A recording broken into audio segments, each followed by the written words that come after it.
não tá filmando. Bom, vamos. Fala galera, beleza? Tô aqui na JC Bikes com o William. Vim trazer minha mountain bike depois daquela chuva toda pra fazer uma revisão. E encontrei ele fazendo um paralama diferente aqui. Pera aí pra vocês verem.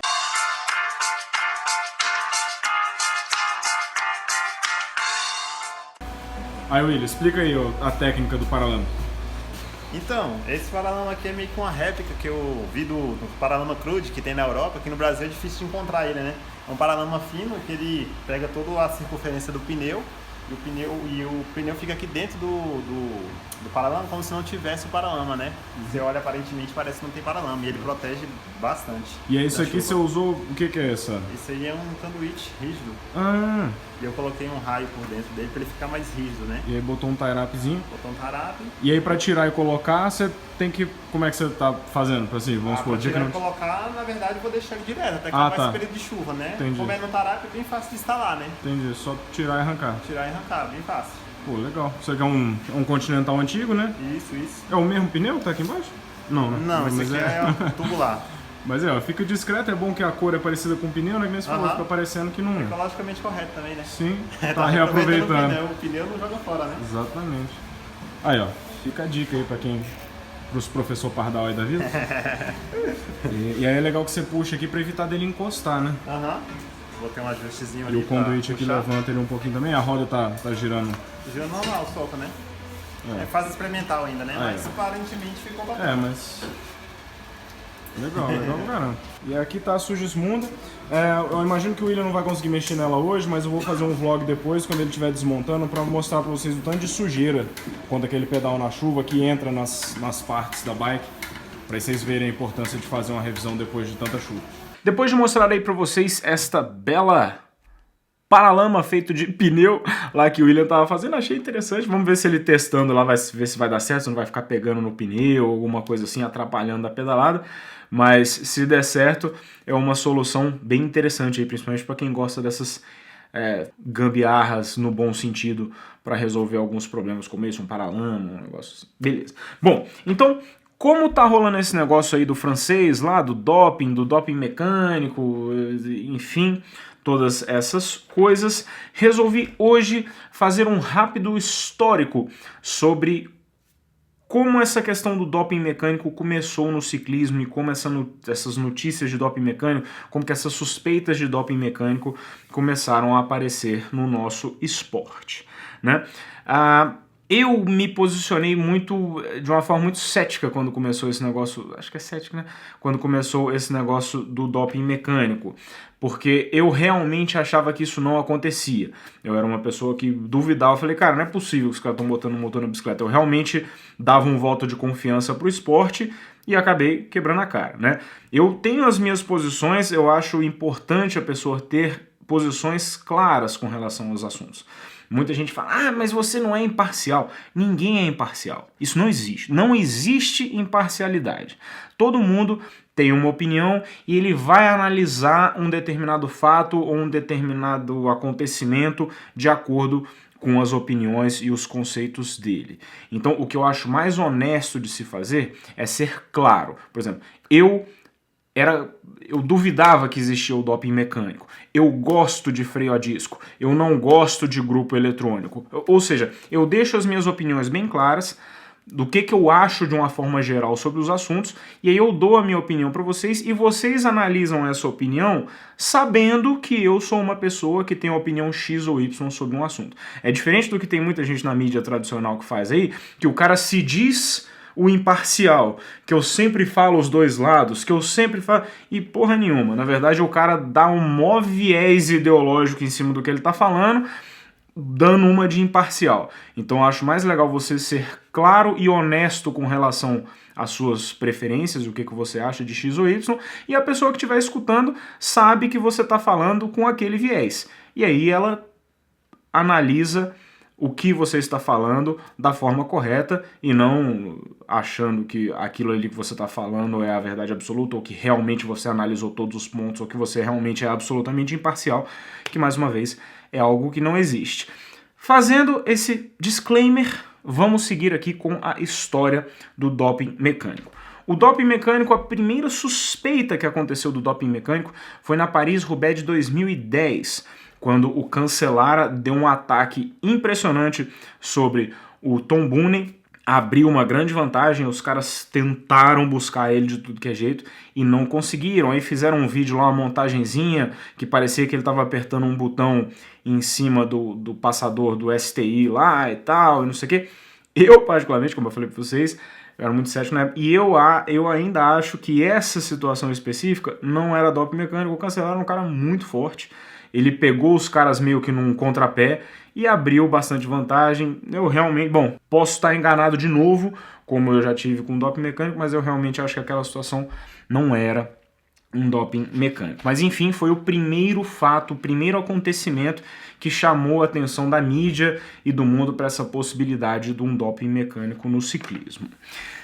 Aí em 2010 começaram algumas declarações, o Chris Boardman, que foi um ex-ciclista profissional, tem uma marca de bicicleta hoje em dia, enfim, ele declarou que se fosse descoberto o doping mecânico, isso seria uma coisa pior do que o doping normal para o ciclismo, para a imagem do ciclismo. E realmente, porque apesar de que, eu analiso assim, o doping mecânico ele é um doping que pelo menos não faz mal para o atleta, porque você não está dando, por exemplo, drogas de aumento de performance para uma criança de 14 anos que está querendo virar profissional, mas ao mesmo tempo é muito bizarro você forjar o equipamento que você está utilizando. Assim, parece que ele choca mais do que o doping normal, que apesar de ser lesivo à saúde, parece que o doping mecânico choca mais do que o doping, e choca mesmo, é uma situação muito bizarra. E em 2010, depois dessa discussão toda, a UCI falou que ia começar a fazer o escaneamento das bicicletas, começar a procurar por motores elétricos nas bicicletas, apesar de que o Pat McQuaid, que era o presidente da UCI na época, ter negado a possibilidade disso acontecer.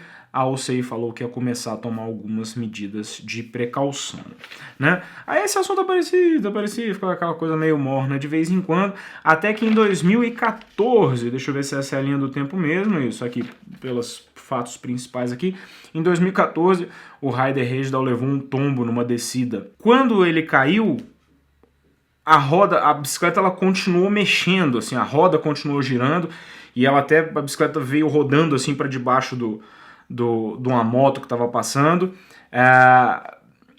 Realmente é meio estranho a cena. Alguns ciclistas depois até se manifestaram, simulando, deixando a roda girando e encostando ela no chão, que a bicicleta realmente ela gira, mas é uma cena meio estranha, né? O Ryder Hesjedal era da Garmin na época, e aí o pessoal começou a falar que era por conta da inclinação da descida, enfim, mas foi uma cena um pouco estranha. Em 2015, a UCI realmente começou a dar uma apertada no negócio das inspeções das bicicletas. Na Milan-San Remo daquele ano, 36 bicicletas no final da prova foram retiradas e foram escaneadas, né? Eles começaram a desmontar, a ver se tinha algum tipo de motor, algum tipo de coisa dentro das bicicletas. Em nenhuma das 36 bicicletas acharam nada. Naquele mesmo ano, em 2015, o contador começou a fazer no Giro de Itália algumas trocas de bicicleta. Ele chegava, por exemplo, ele vinha com uma bicicleta aero, por exemplo, e na hora que chegava na montanha ele trocava de bicicleta e subia com uma outra bicicleta. Aí o Mario Cipollini, que já foi um grande sprinter do ciclismo, ele começou a falar: por que você está trocando de bicicleta? Que você está escondendo alguma coisa? Tem algum motor aí e tal? E aí o contador deu até uma declaração bem forte, falando que ele achava que toda essa coisa do doping mecânico era, na verdade, uma ficção científica e que não existia a possibilidade disso e que isso, na verdade, era uma grande bobagem. Mesmo assim, a UCI deu uma boa de uma aumentada nos escaneamentos das bicicletas, começou realmente a fazer uma checagem mais forte, primeiro por conta da pressão da mídia e também da pressão da opinião pública, que o ciclismo teve esse negócio de Lance Armstrong, blá blá blá, e não queria mais um golpe assim na imagem do ciclismo. Então, ou seja, além de aumentar as verificações, aumentou muito a punição para os atletas e as equipes que possivelmente fossem pegos com a questão do doping mecânico. As equipes podiam ser suspensas por 6 meses, a equipe inteira, multas de até 1 milhão de francos suíços, então realmente eles apertaram a punição para as equipes. Foi em 2016 e em janeiro de 2016 que o primeiro caso de doping mecânico foi realmente confirmado. Foi uma ciclista belga que estava competindo no ciclocross na categoria sub-23. O nome da ciclista é Femke van der Driesche. Não faço a menor ideia se essa é a pronúncia certa do nome dela. Mas enfim, esta ciclista foi pega numa prova de ciclocross utilizando um motor. Foram lá desmontar a bicicleta, estava lá o motor na bike, né? E aí esse foi realmente, aí foi um choque que pronto, agora realmente acharam o motor lá na bicicleta da menina, né? Aí em 2016, por exemplo, só a bike do Chris Froome no Tour de France, só no Tour de France, ela foi desmontada 12 vezes, os caras procurando um motor na bicicleta dele. E mesmo assim, o próprio Chris Froome pediu que fossem feitos mais avaliações, investigações desse tipo nas bicicletas, que fosse uma coisa rotineira antes de cada prova, enfim, ele pediu que aumentassem o número de investigações para que realmente se botasse um fim nessa dúvida de que se existe ou não a possibilidade que existe a possibilidade, existe, mas assim, que meio que eliminassem a possibilidade de ter algum ciclista profissional competindo com essas bicicletas. Aí a UCI começou a investigar praticamente todas as bicicletas. Eles tinham um aplicativozinho lá num tablet que pegava as ondas magnéticas emitidas pelos motores e tudo. E, enfim, apesar de que em 2016 também teve um programa feito pela French Television e o Stade 2, Stade 2, Stade D, sei lá como é que você fala esse canal.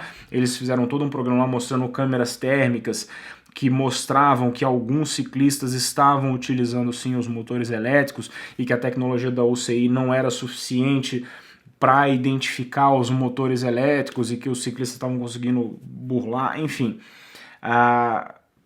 Ficou essa bagunça em 2016 e em 2017 nós tivemos 2 casos confirmados também, só que ambos em categorias Master, né?